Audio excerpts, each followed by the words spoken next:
Darling, you know that I want things to go our way. I'll try to reach you to lean every single day. I wanna be somebody that you wanna love. Don't wanna reach far, another wanna color your world. Comme pour le cinéma, le monde du vin possède une académie, l'Académie mondiale des vignobles. On donne des prix aux meilleurs vignobles à travers le monde. L'Académie est pilotée par 500 grands experts, des sommeliers, énologues, des correspondants à travers le monde, des gens qui ont une même passion, la passion du vin, des gens qui travaillent dans le vin. Donc, c'est dans le monde entier. Ils vont diviser le monde entier par région. Et ensuite, chaque directeur de région va recruter 36 personnes.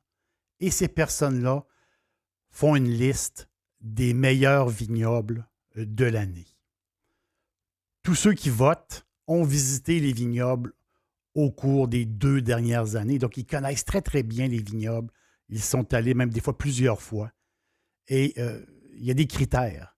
Les critères sont préétablis. Donc, la qualité du vin ou l'expérience de la visite. On visite un vignoble.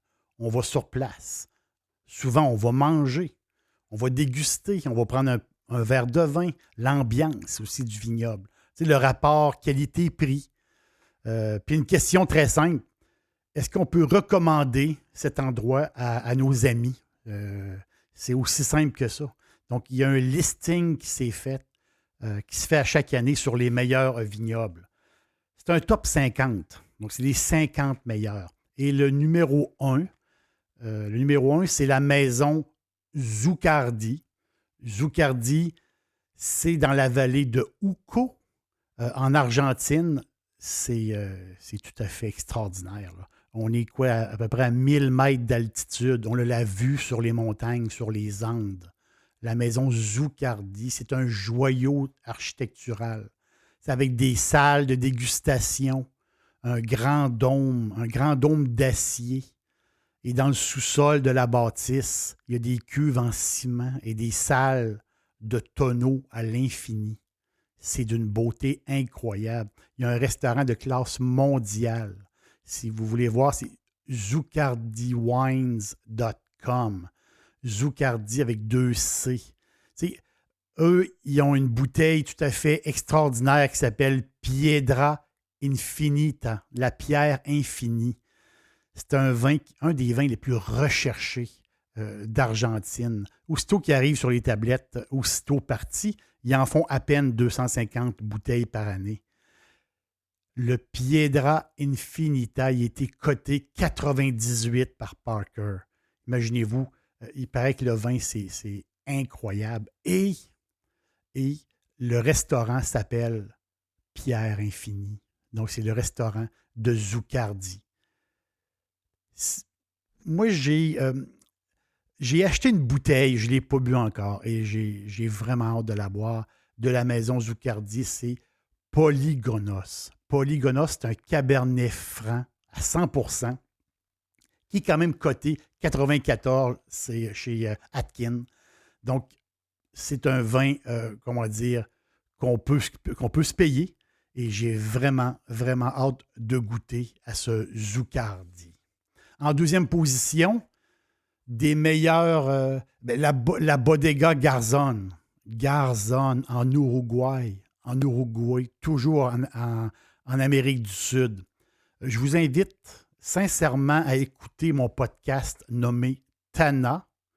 C'est le numéro 46 où je parle justement de cette bodega, la Bodega Garzón, qui est sur ma bucket list. Un jour, c'est garanti. Un jour, je vais aller à Garzón avec ma femme. C'est garanti. En troisième place, on est dans le nord de l'Espagne, dans la Rioja, la superbe Rioja. López Heredia, la Vina Tondonia. Vina Tondonia. C'est à retenir tout simplement. On retient le nom Tondonia. C'est reconnu en Espagne comme la bodega des gens patients. Pourquoi? Eux autres, la durée de maturation des vins avant de les vendre est très, très longue, jusqu'à 15 ans sur l'année où vous l'achetez. 13 000 fûts. Ils ont leur propre tonnellerie. Ils fabriquent eux-mêmes leurs fûts. Ceux qui ont visité cette bodega, ils n'en reviennent pas. C'est extraordinaire. On n'est pas loin. Vous connaissez Pamplona? Pamplona, c'est la petite ville en Espagne où on lâche les taureaux dans la ville, dans le nord. Mais la bodega est à peu près à 100 km à l'ouest. C'est une place extraordinaire à la limite de la Navarre et du Pays basque. Tondonia en 3e place. Mais quand on regarde, dans cette liste-là, il y a des grands noms. Dans le top 50, il y a des grands noms. Mondavi, Penfolds, Château Lafite, Opus One, c'est des noms qu'on connaît. Torres, Château Margaux, Antinori, on reconnaît les noms, ou le fameux domaine Wachau en Autriche. Mais il y a une surprise dans le top 50. C'est au numéro 48. Il y a quelque chose de particulier. Kyriani. Kyriani. On est en Grèce. C'est incroyable. On est dans le top 50 des meilleurs, des meilleurs au monde pour accueillir les gens, la qualité du vin, la restauration. Et il y a une place dans le nord de la Grèce. Kyriani, c'est le nom. C'est une affaire de famille. La famille Boutaris, qui sont partis de rien. Ils sont partis de rien. Et aujourd'hui, ils sont à la tête du plus grand vignoble grec. La Grèce, c'est un monde à part. C'est 300 cépages indigènes.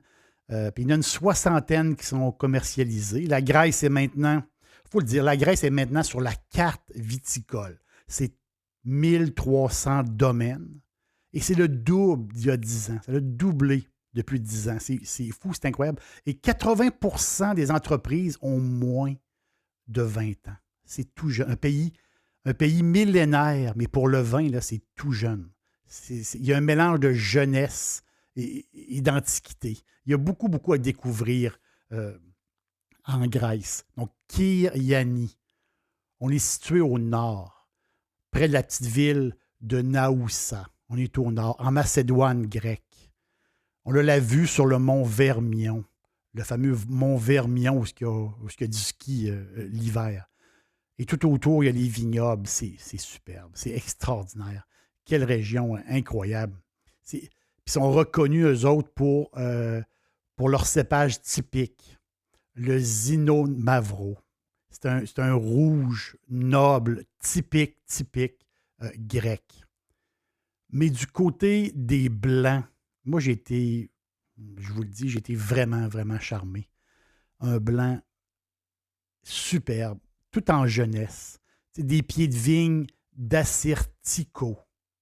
Assyrtiko. C'est de 6 à 8 ans, des pieds de vigne très, très jeunes.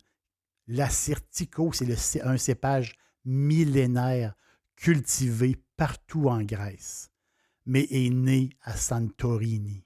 Vous connaissez Santorini? Ça fait rêver. Et l'Assyrtiko, qui est un cépage qui aime les... C'est du raisin qui aime les sols là, pauvres, très rocailleux et qui a une maturité comme assez rapide en septembre. Mais Kyriani, cette famille-là, cette maison-là, a fait un Assyrtiko sublime. Presque pas de sucre, avec un goût fantastique. Amande, citron, minéral, un peu salin. C'est incroyable. Quel vin blanc. Quel vin blanc extraordinaire. Je ne suis pas surpris que les vins blancs grecs ont maintenant la cote. Tu sais, il y a une grande sommelière du côté de la France, Caroline Fourtos. Elle, Madame Fourtos, elle a posé une question il y a quelque temps. Est-ce que les blancs grecs seront un jour les plus grands blancs? C'est une question qu'elle pose. Mais ce n'est pas pour rien. Le doute sur les vins blancs grecs sont partis. Le doute venait des étés très, très chauds, la canicule, qui pouvait enlever au vin le côté nerveux, le côté fraîcheur. Mais c'est plus comme ça. La Grèce est le 3e pays le plus montagneux d'Europe. Et il y a plusieurs microclimats. Et le savoir-faire aujourd'hui des winemakers, c'est un gage de succès, c'est incroyable. Je vous suggère un Assyrtiko de Santorini ou celui du Nord, le super, lui que j'adore, de la maison Kirjani. C'est une belle maison. 48e sur la liste dans le top 50 de l'Académie. Kirjani Assyrtiko.